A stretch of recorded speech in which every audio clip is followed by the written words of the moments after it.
Look at this. Oh, perfect. Oh my God. Isn't it great? Chris. I know, it's my dream. My hair was chopped off. Not gonna cry. We're not gonna cry.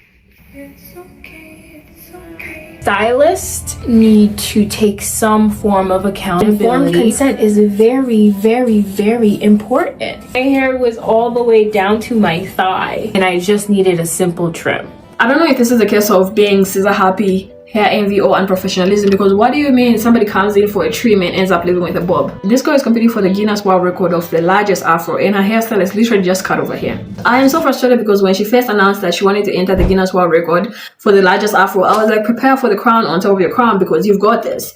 And now to hear this, because I honestly feel like this girl and Justice Jackson have some of the most biggest, beautiful afros ever. So when she announced she was going to do this, I was like, it's about time. And to just hear somebody did this to her in the middle of the project. Anyway, this is her telling us about her experience with this hairstylist. I'll give you an update on my haircut. Okay, I asked for a trim. Still smells like me. Oh my gosh, there's a little piece in there. I asked for a trim, guys, and unfortunately, that's not what happened. There was a miscommunication between myself and the hairstylist on the type of trim and cut that I wanted.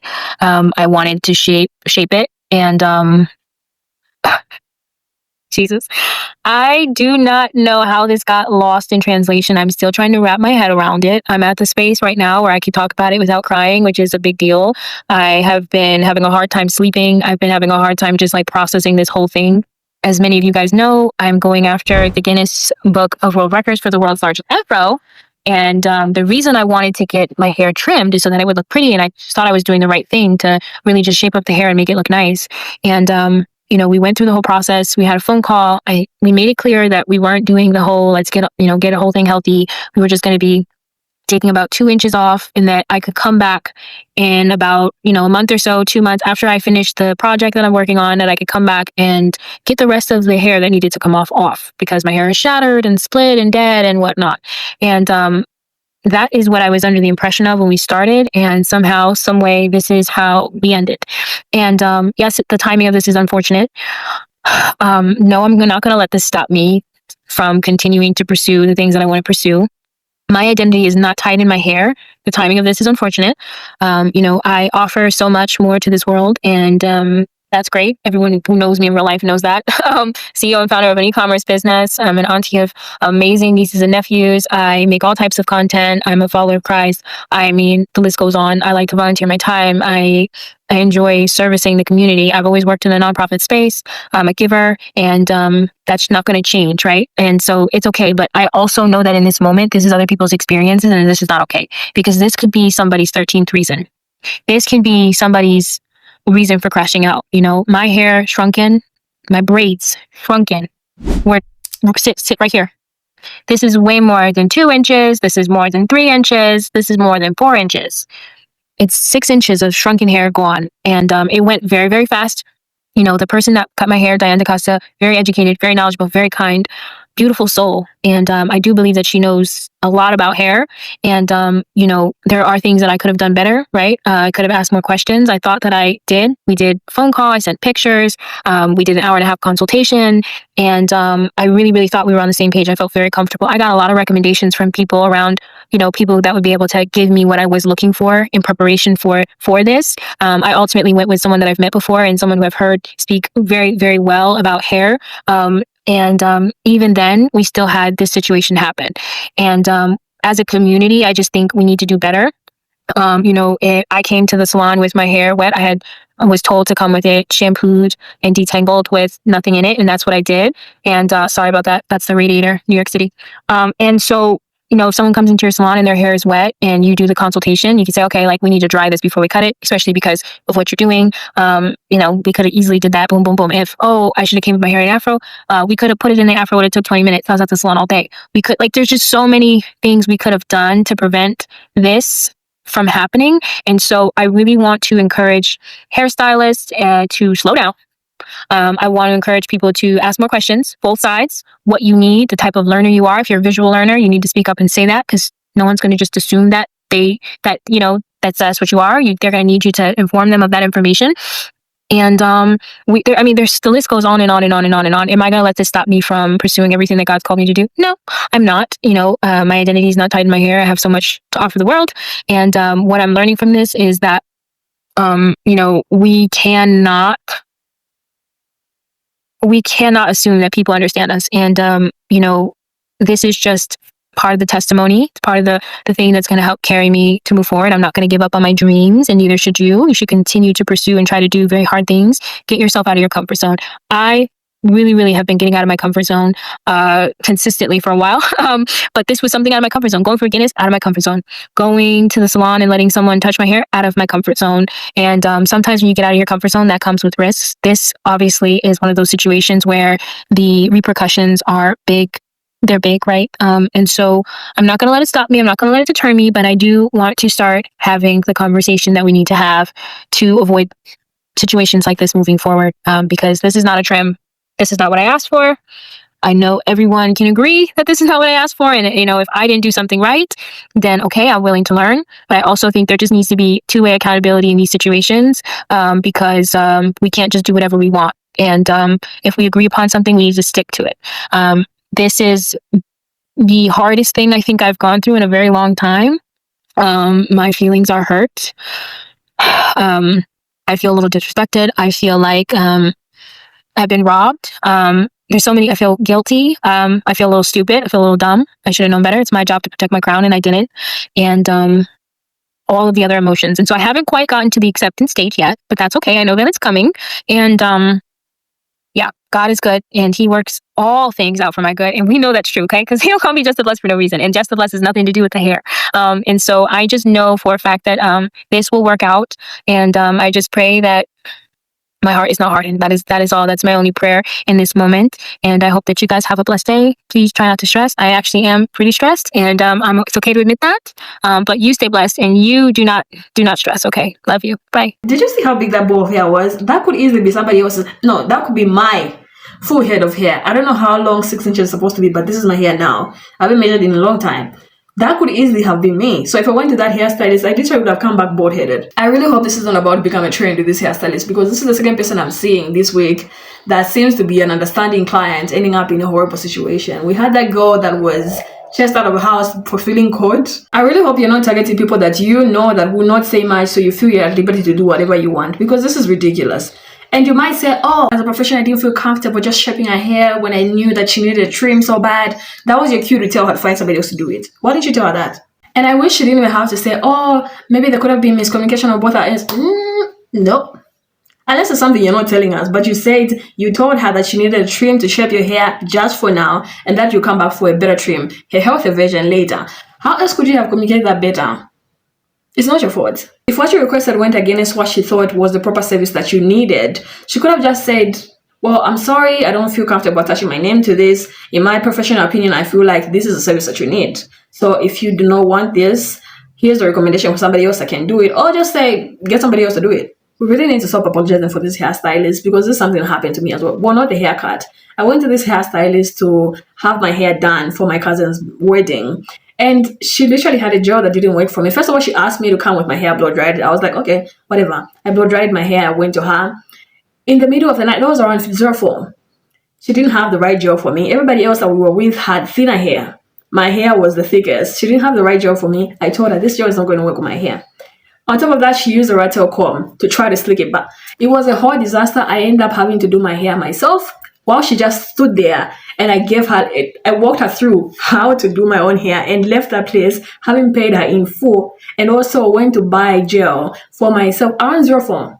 This is when this was happening. We were looking around for gel in the middle of the night. Thankfully, one pharmacy was open. I got some styling gel, and that's what I used. I did my hair myself. I got the gel. And on the top of all of that, I had the audacity to still come and say, I am so sorry if you feel disrespected. I know this is your work, but I'm so sorry that, I'm not trying to overstep or anything. It's just, my hair is... We need to stop apologizing. All I'm saying is that we need to stop apologizing when these people mess up. It's their job to do their work properly. It's not yours. And also, dear hairstylist, if you don't want your name to be attached to mediocre work, it's okay to turn people away. Just tell them, I can't. Because do you know how long it takes to grow 6 inches of hair? That's a full year. You literally cut off a full year worth of hair on that girl's head. Our hair grows about half an inch every month on average. and you cut off a full year. That to me is just cruel because there's only so much you can do to help your hair grow faster or retain length.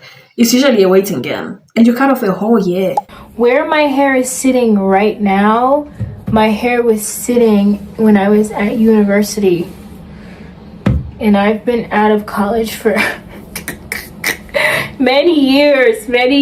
I mean, I think she set me back a good 5.5 years, honestly. So I think I misheard her the first time. She said it's 6 inches of shrunken hair in plaits, but way longer when stretched. That's a lot of time. Like, I just wanted to shape it, but down my back where it was.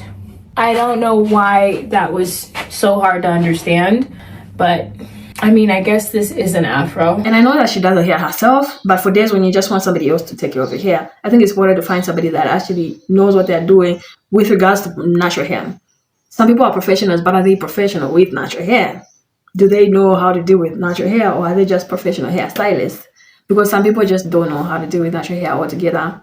They may be professionals, but natural hair, So it turns out she is actually professional. This is her giving her credentials during the consultation. I know that I'm in good hands because I sought a licensed professional, someone who knows what she's doing, somebody who's been in the business, in the industry for a very long time. So I am going to put my life in her hands right now. You're in good hands. I've been in the business for over 37 years now. I'm a licensed cosmetologist, but I'm a texture expert, and I wrote the book Texture Tresses in 2004. Okay, Fabulous. so you're in good hands for sure. I know I am. I wouldn't be here. Trust me. I would be at home.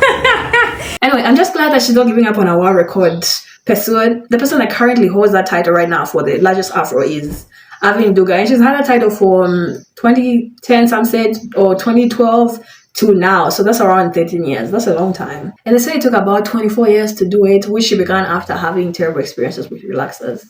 I have been in the Guinness World Records book for the largest afro since 2012. You are truly the Guinness record holder. Yes. Can we measure for ourselves? What was your official measurement in the Guinness record? When Guinness did it, it was 4 feet 4 inches around. Went natural because I was basically tired of the chemicals. So that's a record that Jess has to break, and she was actually ready to do it the same month she was getting that trim. My hope is to find the location, date, and time and do it this month, at the end of this month. Anyway, the lady goes on to give her advice about she's a happy hairstylist, not knowing she's about to be one in a few minutes. And I've also had experiences where now I'm sitting in the chair, and because I have so much hair, they're getting scissor happy, and they're because there's so much to play with, and so they can just keep going. Yes, this is a thing. Get scissor happy, and you have all this hair. Yeah, it is a thing. And with experience, you have to, know, like, I'm guilty of that for sure. But I've been in the salon, and still my clients will come and say, Diane, don't cut my hair. And I'm like, do you want healthy hair, or do you want me to not cut it? Which one do you want? Okay, Diane, but in moderation, after a while. But everyone that don't bash salons, you have to be aware yourself of what is good for you and the signs to look for. So when in the beginning you know that, okay, I went to that salon and all of these red flags were popping up, but I was there. And sometimes we freeze and we say, okay, well, I'm just going to go through it. But no, we have to be aware of somebody saying that as soon as you come in, then I don't think you're the right fit for me. Such a great message she should have actually applied to the situation as well. She could have literally said, I don't think this task is the right fit for me, but for some reason we went from this to this. And I'm not trying to place blame or anything, it's just disheartening. I'm just glad more people are now embracing their natural hair. It is really so nice to see. And I wish the best for all these ladies. So just wanted to make a post on our Instagram. One is to discuss this whole issue, and the comments underneath this just confirm that this is happening to a lot more people than you think. Somebody said, this was me in August. I asked for a trim and left with a bob. Somebody else said, I asked for a trim and they cut off 8 inches. One comment I actually liked about this whole thing was from Coily Cod Lava Content. I follow her on here. And she basically said, I think she was overwhelmed. You are in the paper going for an amazing record. You have a following on social media, a beautiful personality, and you also have a lot of hair that's not just dense but also long. She was not the stylist for the job, but rather than humble herself, she let her ego get in the way. Whether it's jealousy or not is hard to tell. Maybe there is, but this was beyond her 30 years experience. How many black women do you know have reached your hair length and thickness in the last 30 years? How many heads of hair has she done that look like you? I'm so sorry that this keeps happening to people, but I'm very glad that Jess chooses to remain positive about this whole situation. I don't know if this is world's largest afro material, personally, but let's see. It's very durable. Her hair is still beautiful, still long, still voluminous. I know she can do it, so good luck to you, girl. Also, why is this one moving away? Are you going to quit that comeback? Come back. I tried to put roller sets on my hair after washing it yesterday, but I forgot that my hair literally takes 2 to 3 business days to dry. So nothing happened clearly. I tried to blow dry. Actually, I know it takes 2 to 3 days to dry, but I tried to blow dry thinking it's going to make that process faster. I was wrong. Why are you going? Anyway, Jess has decided throughout this whole situation to give the hairstylist grace. So let's also make sure that our comment section is not filled with disrespectful comments, but a discussion needs to be had about this thing because it keeps happening over and over again.